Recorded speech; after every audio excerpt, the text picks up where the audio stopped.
ஓம் முருகா போற்றி, கந்தா போற்றி, கடம்பா போற்றி, கதிர்வேளா போற்றி, அறுபடை வீடு கொண்ட முருகப்பெருமானே போற்றி போற்றி. என் செல்ல பிள்ளையே, இந்த முருகப்பெருமான் உன்னிடம் ஒன்றை கூற கால் கெடுக்க காத்து கொண்டிருக்கிறேன். இந்த நல்ல காலை பொழுதில் என்னை உன் அப்பாவாக நினைத்தால் உடனே கேள், உனது வேண்டுதல்கள் எல்லாம் பழித்துவிடும் என் செல்லமே. நான் சொல்வது சாதாரண வாக்கல்ல, சத்திய வாக்கு.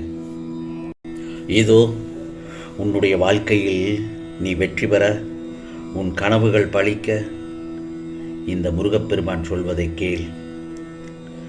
உன்னை சுற்றி நல்லவர்களை தவிர மற்றவர்களுக்கும் நீ இடம் கொடுத்து உள்ளாய். அப்படித்தானே என் செல்ல பிள்ளையை? முதலில் உன்னை நீ மாற்றிக்கொள். பிறகுதான் உனக்கான நல்ல நேரம் ஆரம்பிக்கும். நீ நினைத்தது நடக்கும். உன் கஷ்டங்கள் ஓடி ஒளிந்துவிடும். வாழ்க்கையில் உன்னை உயர்ந்த நிலைக்கு கொண்டு போகப் போகிறேன். ஆகவே எப்போதும் நீ கலங்குவதை மட்டும் விட்டுவிடு. நான் உன்னோடு இருக்கிறேன்.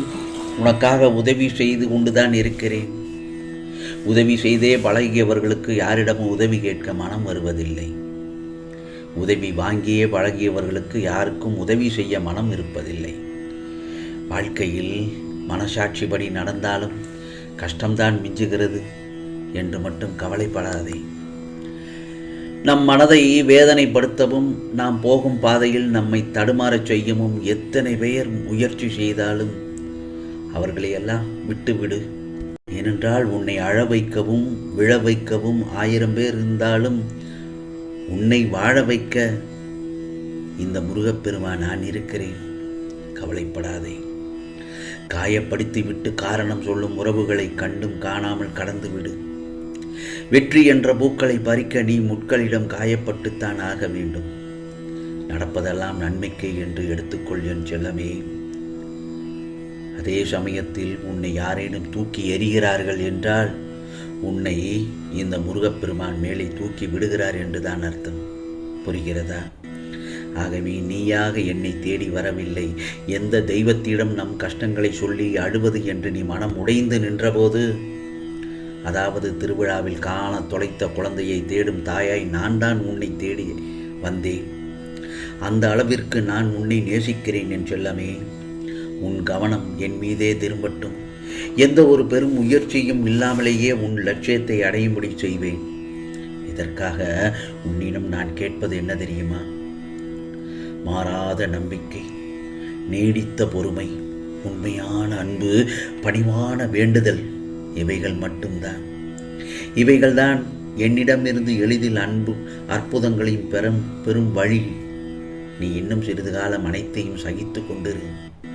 நான் நிச்சயமாக உன் வாழ்வில் நல்லதொரு மாற்றத்தை நிச்சயமாக உண்டாக்குவேன்.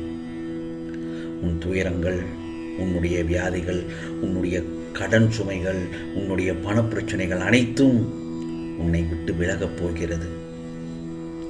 நீ நல்லபடியாக வாழப்போகிறாய். உனக்கு இனி ராஜயோகம்தான் என் செல்லமே. நான் சொல்வதை கேட்டுவிட்டு அதன்படி இந்த காலை பொழுது உனக்கான பொழுதாகத்தான் இருக்கும். அதே நேரத்தில் நீ என்னிடம் கடந்து கேள்வி கேட்டுக்கொண்டுதான் இருக்கிறாய். முருகா, ஒவ்வொரு நாள் விடியலிலும் ஒவ்வொரு பிரச்சனை கூடிக்கொண்டே போகிறதே. பிரச்சனைக்கு மேல் பிரச்சனையாகிறதே, சமாளிக்க முடியவில்லையே, மன அழுத்தமாகிறதே, மன உளைச்சலாகிறதே என்று என்னிடம் புலம்புகிறாய். இனி நாம் எப்படி வாழப்போகிறோம், எப்படி எதிர்கொள்ளப் போகிறோம், எப்படி எல்லாம் தீர்வு கிடைக்கப் போகிறது, என்ன வழி இதற்கு என்று முருகா என்று என்னிடம் புலம்பி தள்ளாடி தவித்து சுணக்கம் உண்டாகி மனம் தளர்ந்து போயிருக்கிறாய். என் செல்லமே, தொடக்கம் இருப்பது போல் முடிவும் உண்டு. அதற்கு நேரம் காலம் உள்ளது. முதலில் உன் மனதை தைரியப்படுத்திக் கொள், பக்குவமாக்கிக்கொள். எந்த ஒரு நிகழ்வுகளிலும் நீ அதில் தெளிவாக இருக்க வேண்டும், தீர்க்கமாக இருக்க வேண்டும். உடனே துவண்டு போய் தலையில் கை வைத்து ஓரத்தில் உட்காரக்கூடாது. இந்த சமயத்தில் மனம் தளரவும் கூடாது. ஒன்று மட்டும் நல்லா தெரிஞ்சுக்கோ, எண்ணம் என்பது வேறு, சிந்தனை என்பது வேறு. எண்ணம் என்பது தானாக உள்ளிருந்து வருவது, சிந்தனை என்பது தாமாக சிந்திப்பது. ஆகவே எண்ணம் என்பது ஆசையில் உருவாகுவது. அதாவது என்ன பிடிக்கிறது பிடிக்கலை, விருப்பு வெறுப்பு, இப்படி எண்ணம் தானாக வருவதுதான். இப்படி உனக்கு நிறைய ஓடுவதனால்தான் மன அழுத்தம் உண்டாகிறது. எண்ணம் ஏன் இப்படி நிறைய ஓடுது என்று நீ நினைக்கலாம். இது வேணும், அது வேண்டாம், பிடிச்சிருக்கு, இது பிடிக்கலை என்று மனதில் அலைவாய்கிற மாதிரி நீ நிறைய வைத்து கொண்டிருக்கிறாய் என் செல்லமே.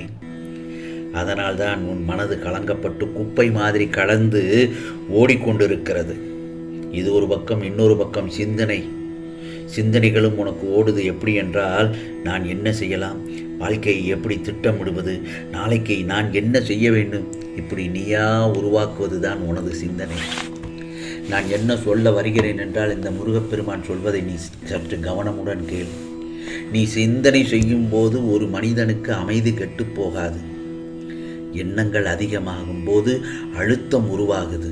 அப்போ அமைதி கெட்டு போகிறது அல்லவா? ஆனால் எண்ணத்தை கட்டுப்படுத்த முடியாது. ஆசை இல்லாமல் இருக்க முடியுமா? முடியாது. அதனால்தான் ஆசையை கட்டுப்படுத்திக் கொள் என்று சொல்கிறேன். நிதானம் தவறிவிட வேண்டாம். இன்னும் நீ சில விஷயங்களில் நீ மிகவும் அதிகமான கற்பனையில் மிதந்து கொண்டிருக்கிறாய். நீ கற்பனை கொள்வதில் தவறில்லை. ஆனால் நிஜத்தில் நடக்கும் என்று எதிர்பார்த்து ஏமாந்து விட வேண்டாம் என்றுதான் உன்னிடம் நான் எச்சரிக்கை செய்கிறேன். உன்னுடைய பாரம் மிக கடுமையாகவும், வேதனைகள் தாங்க முடியாததாகவும், வாழ்க்கையின் நெருக்கடியாகவும் இருப்பதை பார்த்து சஞ்சலப்படுகிறாய். யார் இந்த தருணத்தில் உதவுவார்கள் என்று நீயே உன் கையை விரித்து கலக்கம் கொண்டிருக்கிறாய். துக்கமும் துயரமுமே இப்போது உன்னை அழித்து கொண்டு உள்ளது. நான் சொல்வது சரிதானே? ஆகவே இதிலிருந்து எழுந்து வர முயற்சிக்கிறாய், ஆனால் முடியவில்லை.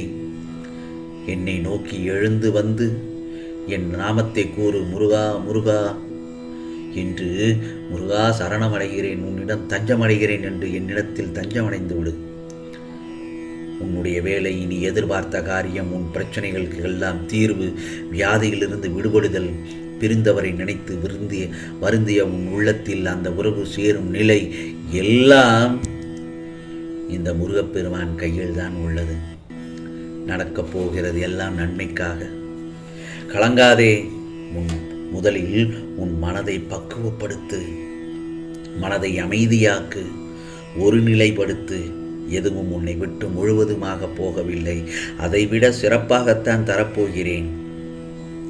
உன்னுடைய பூஜைகளும் பிரார்த்தனையாலே நான் மனம் நெகிழ்ந்து மெயில் சிலிர்த்து விட்டேன். சந்தோஷமாக இரு. மற்றவர்கள் என்ன பேசினாலும் அதை பற்றி கவலைப்படாதே. உன்னுடைய லட்சியத்தை மட்டும் நீ போய்கொண்டே நோக்கி சென்று கொண்டே இரு. அது மற்றவற்றை நான் பார்த்துக் கொள்கிறேன். ஆகவே நான் சொல்வதை கேட்டு நடந்தையானால் நிச்சயமாக எல்லாம் பழித்துவிடும். இது முருகனின் சத்திய வாக்கு, அருள் வாக்கு. ஓம் சரவண பவ, ஓம் சரவண பவ, ஓம் சரவண பவ.